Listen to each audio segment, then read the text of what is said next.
Bonjour Anas Alili. Bonjour. Merci beaucoup d'avoir accepté cette petite interview. Nous sommes au marché de la poésie 2024, 41e édition. Aujourd'hui, 23 juin, c'est le dernier jour du marché. Nous sommes à côté de Place Saint-Sulpice, rue du Canivet. Est-ce que tu peux nous te présenter un petit peu? Me présenter. Anas Aleli, je suis poète palestinien. Je vis à Paris. Et voilà, je viens de publier un recueil en langue arabe à Beyrouth par Dar el-Nahda al-Arabia, un grand éditeur libanais qui a une collection aussi sur la poésie. Et voilà, donc j'avais aussi publié 2 autres recueils avant.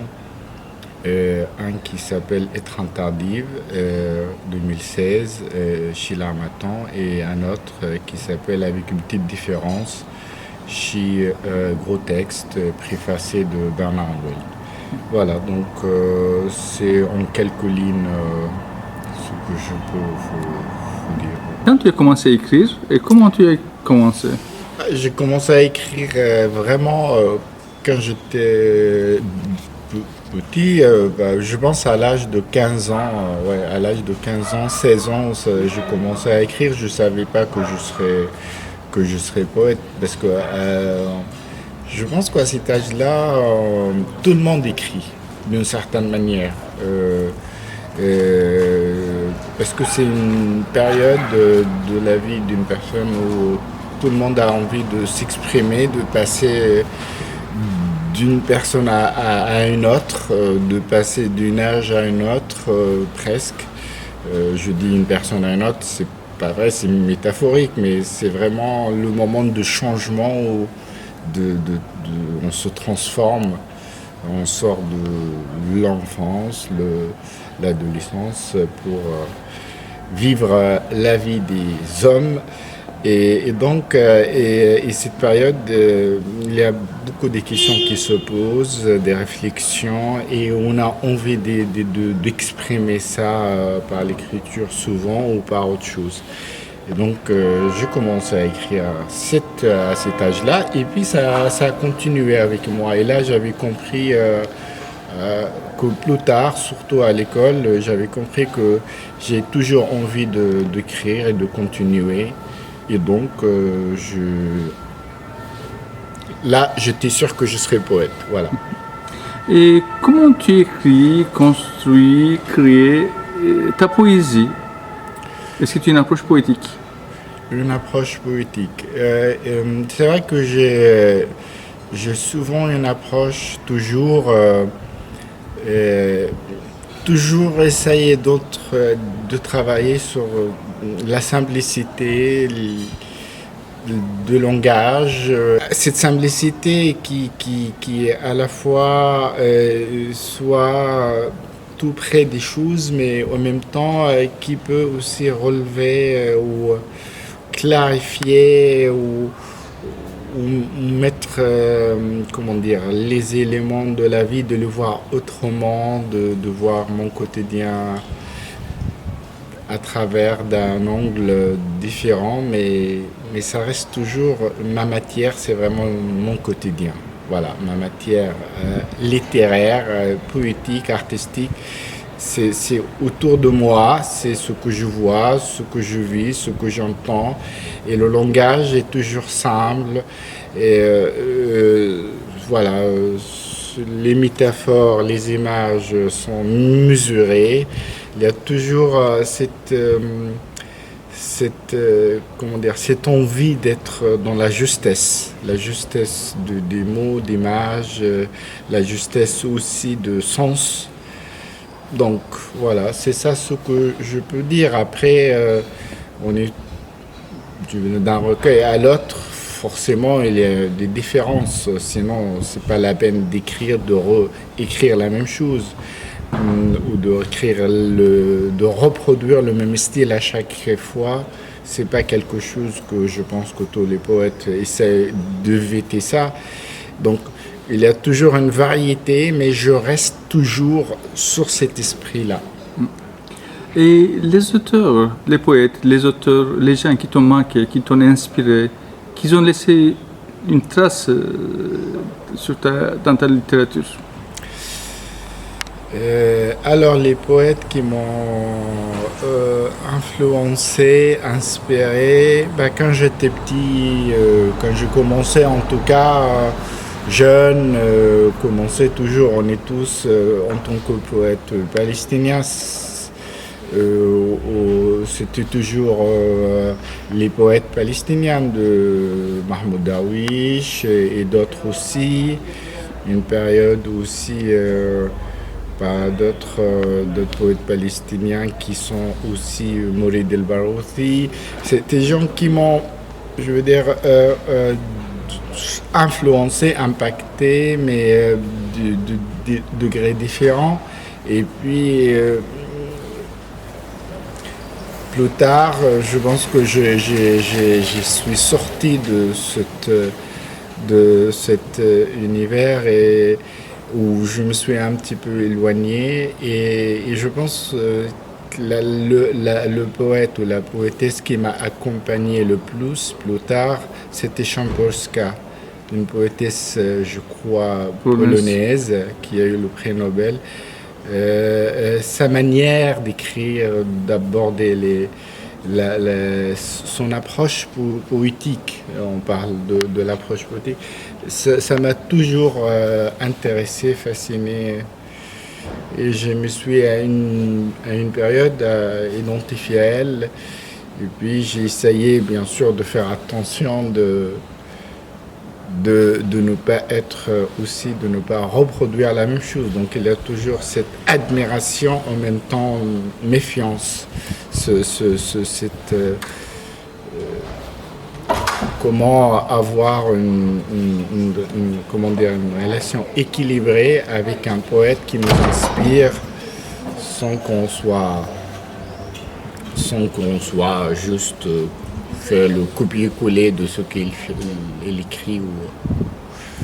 Qu'est-ce que tu penses de la poésie actuelle palestinienne? Que c'est une poésie qui est riche, des générations, parce qu'on a des poètes palestiniens qui sont restés en Palestine, certains qui sont dans le diaspora, certains dans le monde arabe, certains en Europe. Et je pense que ce différent parcours de tous ces poètes a enrichi cette poésie. Donc, bien sûr que Darwish nous manque en tant que grand poète et qui a. Mais après lui aussi, et je veux dire, il n'y a pas que lui, il y a aussi la suite. Il y a parfois des jeunes poètes que je lis aujourd'hui sans donner des noms, mais des jeunes poètes palestiniens qui écrivent des choses très intéressantes et qui me plaisent beaucoup.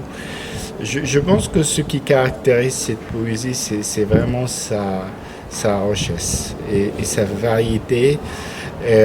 La question politique, bien sûr, elle est présente et elle est restée présente, mais je pense que aussi le poète palestinien savait que le rapport avec la politique peut être exprimé d'une manière très personnelle et différente d'une personne à l'autre. Donc la poésie palestinienne a une grande expérience dans son rapport à la politique, parce que ça fait maintenant un siècle, depuis 1948, et ça, au fil de temps, les poètes, à la fois, à un moment donné, ils étaient influencés de manière directe, après, ils s'éloignaient un petit peu, après, et ils ont commencé à l'exprimer, la question politique, par des choses quotidiennes et personnelles, et très personnelles, et puis, donc, il y a une riche expérience, voilà. Mais c'est le point en commun, je pense, que je peux trouver chez la plupart des poètes palestiniens, Et bien sûr, chacun a sa propre distance de cette question politique. Et tu vis en Europe depuis quand? Une vingtaine d'années. Vingtaine d'années. Donc tu suis aussi, c'est la poésie actuelle francophone. Tout à fait. Alors, La poésie francophone, française aussi. bien sûr, oui, Voilà, comme tu dis. Alors, la poésie française. Alors, ce que je peux dire, par exemple, concernant la poésie française, ce que vraiment, parce que j'ai traduit une quinzaine de poètes français, j'ai traduit des poètes actuels, j'ai traduit aussi des poètes du XXe siècle, de René Char, par exemple Francis Ponge, aussi Jacques Prévert. J'ai traduit une quinzaine de poètes et donc j'ai lu pas mal aussi d'autres poètes pour pouvoir choisir et traduire, parce qu'à chaque fois il fallait que je lise pour découvrir, pour choisir en fin de compte un poète qui m'intéresse pour le traduire. Donc suite à mes lectures, ce que je peux vous dire, que ce que caractérise la poésie française actuelle, c'est sa grande liberté de forme. Il y a cet éclatement de cette liberté dans, à mon avis, dans l'écriture poétique en France. Et certains écrivent la prose, d'autres ça prend une autre forme un peu plus, peuvent aller jusqu'à être poète sonore, d'autres elles peuvent aussi faire presque un spectacle autour de leur texte. Ils font une mise en scène de leur texte écrit. D'autres aussi, je ne sais pas, les mots qu'on trouve dispersés sur la page, c'est le dessin, c'est le poème écrit comme dessin sur la page. Il y a d'autres aussi. C'est vraiment une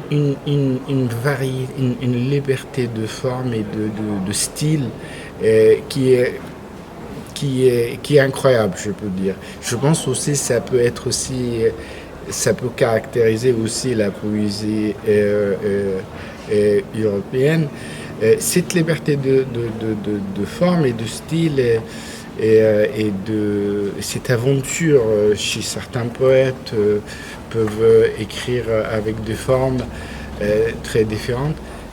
Je ne pense pas qu'on l'a autant dans la poésie arabe, par exemple. Vous voyez, dans la poésie arabe,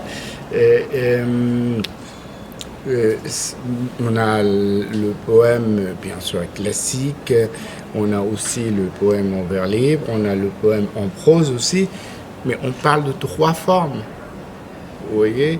Mais les autres, les poètes français, ils ont beaucoup plus de liberté, à mon avis, dans l'écriture de la poésie. Alors, ça, c'est pas un jugement de, comment dire, c'est pas un critère de qualité, si vous voulez. Je veux dire, c'est un critère de qualité, mais c'est pas pour autant tous les textes sont originaux. Cette liberté-là ne veut pas dire forcément que parce qu'il y a beaucoup de poèmes que j'ai lus que j'ai pas aimé personnellement. J'ai le droit de le dire, mais quand même je peux pas nier cette liberté de forme et de style qu'ils ont, que peut-être ailleurs c'est pas le même cas. Mais donc il y a cette liberté de style et de forme, mais il n'y a pas vraiment aujourd'hui, on ne peut pas dire qu'il y a en même temps des grands poètes comme, je sais pas, Ibn Benouva ou d'autres poètes de René Char on a aujourd'hui en France, par exemple, dans la poésie française, on n'a pas vraiment des grands poètes comme c'était le cas avant, où il y avait des poètes qui portent vraiment la poésie française à l'échelle mondiale. Et est-ce que tu traduis tes poèmes? C'est toi qui traduis en français ou bien tu travailles avec quelqu'un? Je traduis. Parce que les questions suivantes, c'est la traduction, et surtout la traduction poétique. Qu'est-ce que tu en penses? et les difficultés? Personnellement, je sais que la traduction de la poésie, c'est très difficile. Mais moi, personnellement, j'adore. Voilà. J'adore traduire de la poésie en français vers l'arabe. J'adore pas faire le contraire, l'autre sens de traduire de l'arabe vers le français parce que je pense qu'il y a une règle dans la traduction, on traduit toujours vers sa langue maternelle et ça c'est très important. Et donc comment dire, c'est une activité très difficile, mais il y a beaucoup de défis, effectivement. C'est pas facile de dire que allez, je vais traduire un poème ou je suis par exemple, je suis étonné parfois quand je vois un traducteur a choisi de traduire un recueil entier, par exemple, de l'anglais ou de français vers l'arabe. Je pense que il y a un grand risque toujours de traduire un livre entier. Par contre, ce que je fais souvent, c'est je choisis les poèmes que je traduis. Parce que je sais qu'il y a des poèmes, quoi qu'on fasse, ils sont intraduisibles. Vraiment, avec toutes les... Je veux dire, et bien sûr, on peut les traduire, mais ça ne donnera pas la même chose. Ça ne va pas être forcément... ça passe pas. Voilà, ça passe pas. Mais certains poèmes peuvent vraiment passer beaucoup mieux. Et j'aime toujours, en tête, je dis, quand je présente un auteur ou un poète pour le lecteur arabophone, il faut que je sens une responsabilité morale et littéraire en tant que traducteur de présenter au lecteur arabophone un poète correctement, de le présenter, de donner, je veux dire, de montrer la qualité de cet auteur-là. Parce que le choix, aussi une responsabilité. Pourquoi j'avais choisi de traduire ce poète s'il n'est pas intéressant? Donc c'est pour ça que j'ai fait attention dans le choix de poètes que je traduis, et puis je choisis aussi les poèmes que je vais traduire. Je choisis le poète et les poèmes. Sinon, il y a un grand risque. Je ne sais pas si je suis clair. Mais comment tu choisis un poème, par exemple? Tu choisis déjà un poème, c'est bon, ça te plaît, et tu vas traduire ça vers l'arabe, ça veut dire arabe littéraire, bien évidemment? Oui, bien sûr. Et après, comment dire, ce processus de traduction, parce que pour chaque traducteur, c'est individuel et personnel déjà, c'est différent aussi. Et comment tu travailles là-dessus? En plus, comme dit, si c'est une poète qui est déjà disparue ou une poète vivante, par exemple, c'est pas les mêmes procédures parfois. C'est vrai qu'il y a une technique souvent utilisée par les traducteurs. À partir du moment où l'auteur est vivant, on profite du fait qu'il est vivant pour lui poser des questions. Et ça m'était arrivé déjà pour quelques poètes. Mais ça ne m'a pas empêché aussi de traduire des poètes morts. Ça ne m'a posé aucun problème. Alors, comment je choisis mon poème? Je traduis d'abord le poème. Je lis un poème, je dis que j'aime ce poème, je vais le traduire.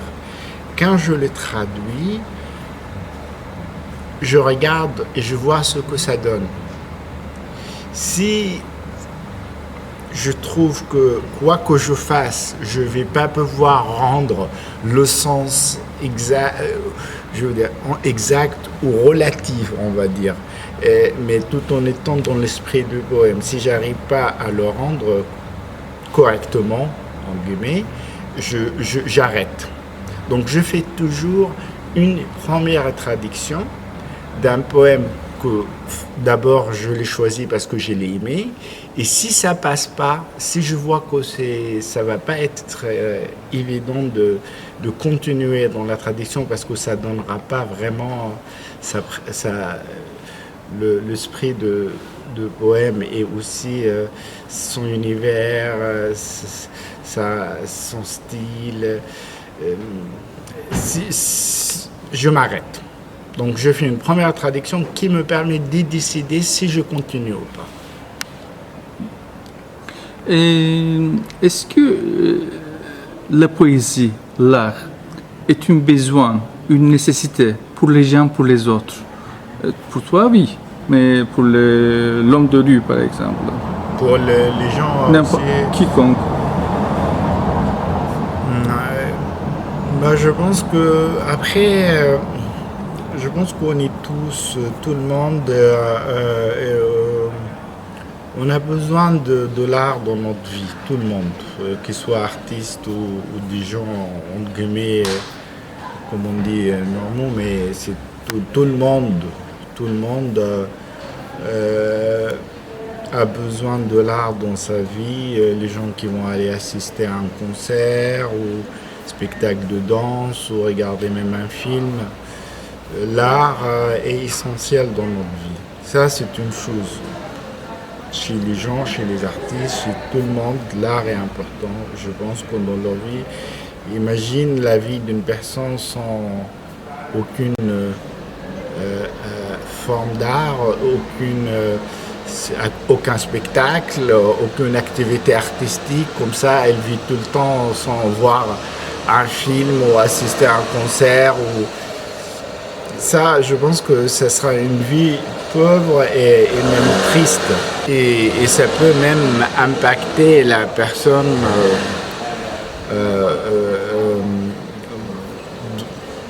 avec le temps. On ne peut pas vivre sans l'art.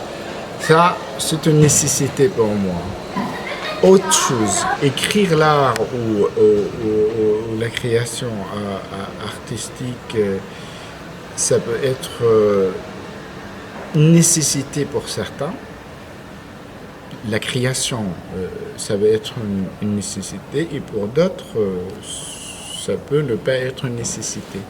Mais la présence de l'art, être spectateur de l'art ou d'une lecture de poème ou d'un film ou d'autres, ça c'est une nécessité chez tout le monde, en tout cas ce que je crois. Tu es marié avec une poétesse, Oui, tout à fait. Jennifer Grustas, que j'ai interviewée avant-hier. Et vivre deux poètes sur le même toit. J'ai posé la même question à elle. Je croyais que c'était pas possible, mais comme la vie nous cache toujours des belles surprises, bien sûr, il y a de tout dans la vie. Il y a de mauvaises, il y a de bonnes et il y a de belles. Et là, c'était une belle surprise parce que c'est vrai que je croyais que vivre avec une poétesse, peut-être c'est pas théoriquement, je l'ai pensé comme ça, parce que moi, même en tant que poète, je me dis ça doit pas être facile que quelqu'un vive avec moi, mais finalement, ça c'est faux. Apparemment, là, il n'y a aucun problème, mais au contraire, c'est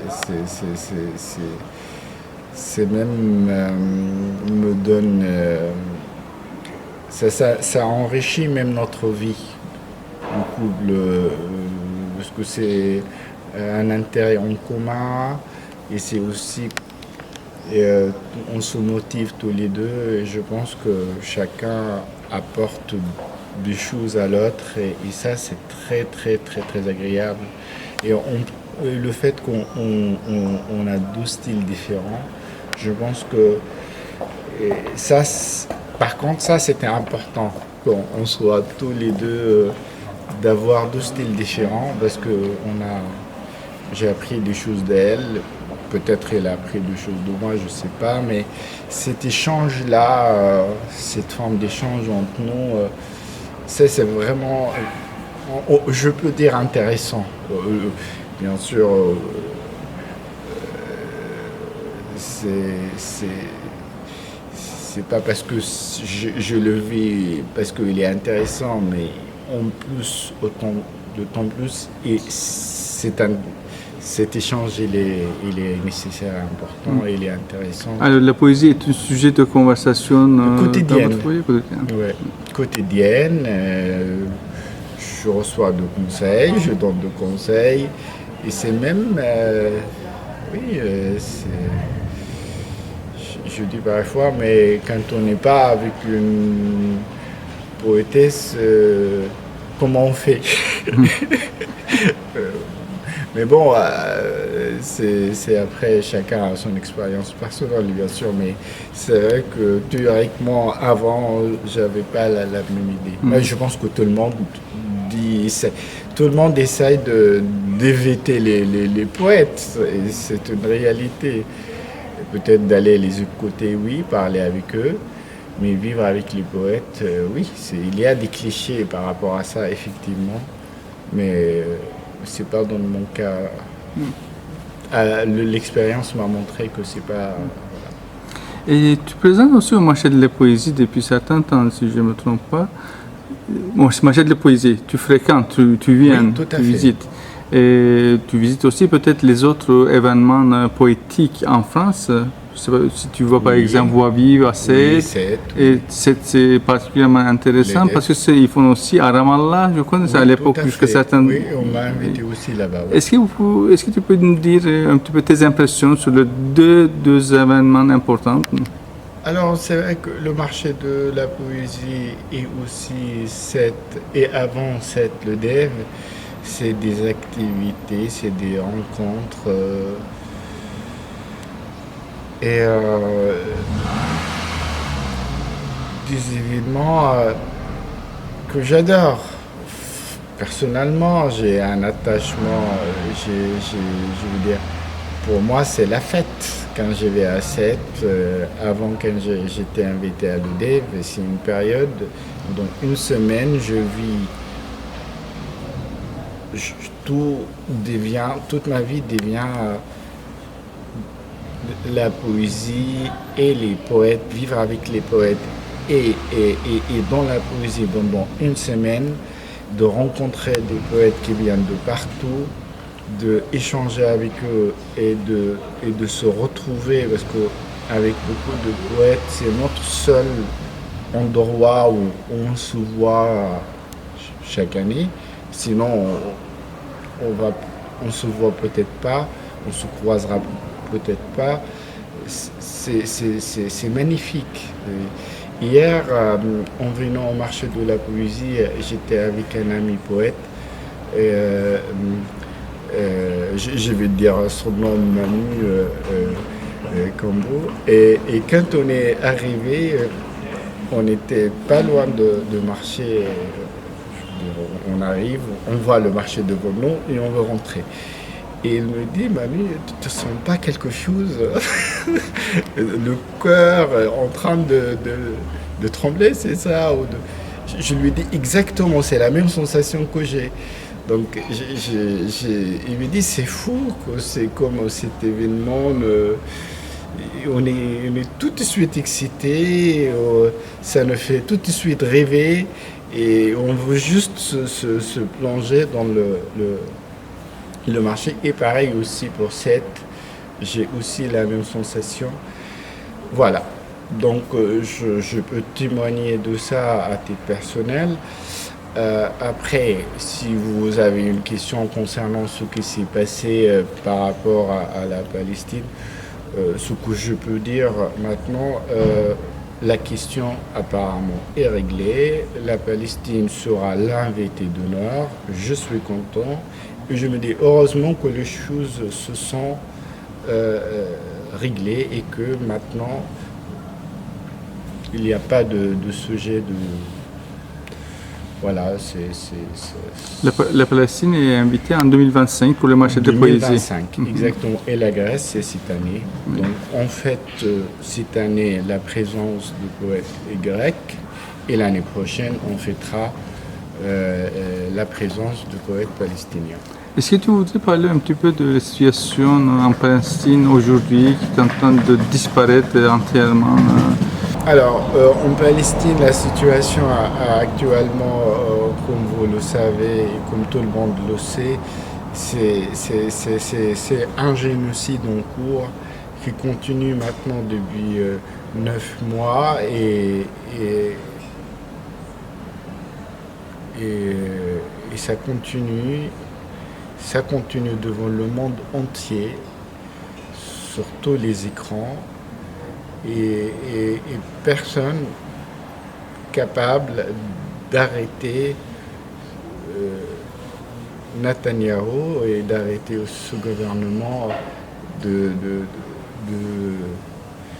des gens, je ne sais pas comment le dire pour être le plus juste et le plus clair,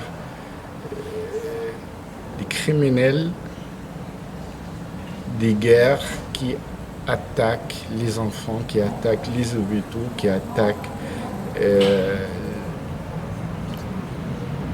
tous les organismes de santé, qui attaquent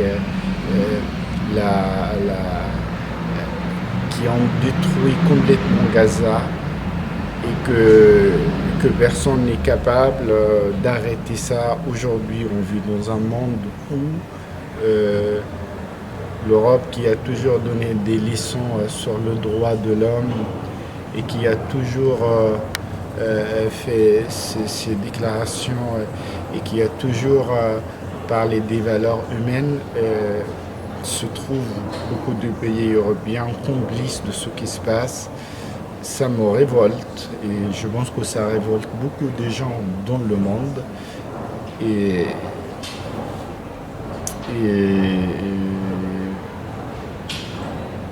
bien sûr, je suis bouleversé et beaucoup de Palestiniens et beaucoup de gens aussi dans le monde sont bouleversés devant ce qui se passe parce que ces images atroces, plusieurs personnes m'ont dit, quand ils ont vu les hôpitaux bombardés d'une manière systématique, ils disaient que nous se sommes blessés dans notre humanité. Parce qu'aujourd'hui, nous vivons dans un monde où un hôpital peut être bombardé et d'une manière systématique. On est arrivé à cette situation aujourd'hui. Et je ne sais pas si à un moment donné on était comme ça dans l'histoire de l'humanité. Est-ce qu'à un moment donné on a déjà vécu ça? Je crois que c'est pour la première fois qu'on vit une telle destruction systématique, je répète, systématique, des hôpitaux, les cimetières, les écoles, sans aucune impunité. Le monde doit être responsable. Je pense qu'après tout ce qu'on a vécu, tout ce qui se passe, l'Europe ne peut plus donner des leçons de droits d'homme et de valeurs. Merci beaucoup, Anas. De rien. C'est quelle année? C'est fin 2023. C'est le Troisième, pardon. دعسات في شارع ضيق. البلد الذي تضاءل مثل غيمة الصيف سيتناثر عما قريب مخلفا بقعا صغيرة على الخارطة. ستعض أطرافه بأسنانك مليا بأظافرك النابية وتشده إلى عظام القفص الصدري. عله يتسع لرقصة جماعية، لمشوار صباحي بحثا عن الأكسجين أو لسباق رياضي مرتجل. عله يكفي لدرس سياقة، لدعسة بنزين جريئة أو لزيارة جبلية في ربيع قادم.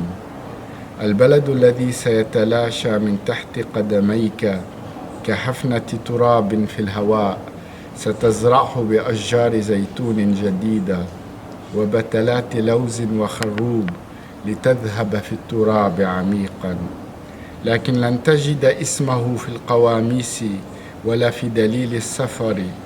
ستجده في سجلات قديمة صورا على الحائط بأسماء ورموز لا يتداولها أحد.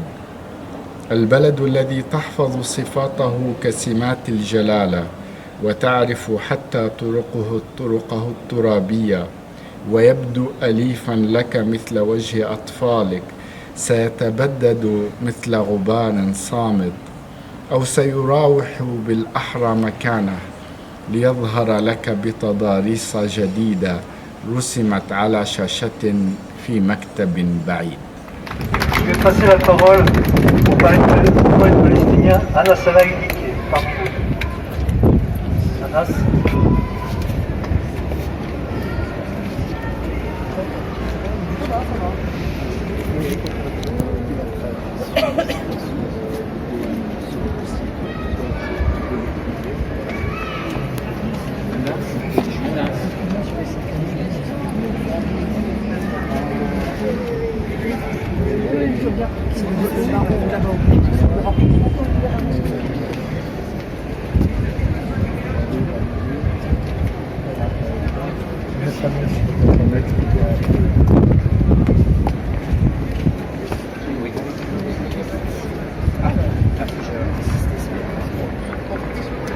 Bonsoir, ou bon après-midi. Je vais lire le poème en arabe, puis on lira la traduction en français.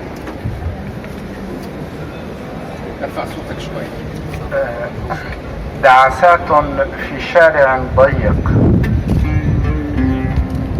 البلد الذي تضاءل مثل غيمة صيف سيتناثر عما قريب مخلفا بقعا صغيرة على الخريطة ستعض أطرافه بأسنانك مليا بأظافرك النابية وتشده إلى عظام القفص الصدري عله يتسع لرقصة جماعية لمشوار صباحي بحثا عن الأكسجين أو لسباق رياضي مرتجل عله يكفي لدرس سياقة لدعسة بنزين جريئة أو لزيارة جبلية في ربيع قادم البلد الذي سيتلاشى من تحت قدميك كحفنة تراب في الهواء ستزرعه بأشجار زيتون جديدة وبتلات لوز وخروب تذهب للتراب عميقا لكن لن تجد اسمه في القواميس ولا في دليل السفر ستجده في سجلات قديمة صورا على الحائط بأسماء ورموز لا يتداولها أحد البلد الذي تحفظ صفاته كسمات الجلالة وتعرف حتى طرقه الترابية ويبدو أليفا لك مثل وجه أطفالك سيتبدد مثل غبار صامت أو سيراوح بالأحرى مكانه ليظهر لك بتضاريس جديدة رسمت على شاشة في مكتب بعيد. Coup d'accélérateur dans une rue étroite. Le pays qui diminue comme un nuage d'été, il se dispersera bientôt, laissant de petites taches sur la carte. Tu mordras longuement ses bouts avec tes dents et tes ongles proéminents, et tu le resserres jusqu'aux os de la cage thoracique. Il suffira probablement pour une danse collective, pour une promenade matinale en quête d'oxygène, ou pour une course sportive impromptue. Et il suffira peut-être pour une leçon de conduite, pour un audacieux coup d'accélérateur ou une visite à la montagne au printemps prochain. Le pays qui s'est fané sous tes pieds, comme une poignée de poussière dans l'air, tu le planteras de nouveaux oliviers et de pétales d'amandes et de caroubes pour aller au plus profond de la terre. Mais tu ne trouveras pas son nom dans les dictionnaires ni dans les guides de voyage. Tu le trouveras dans d'anciennes archives, photos sur le mur, avec les noms, les symboles que personne n'échange. Le pays dont tu connais les traits comme des caractéristiques majestueuses et dont tu connais même les chemins de terre et qui te semble aussi familier que le visage de tes enfants, il se dissipera comme une poussière silencieuse, où il restera plutôt à sa place, mais avec d'étranges topographies désignées à l'avance par des mains cachées sur un écran dans un bureau lointain. Anas Salaïli. Bravo. Merci.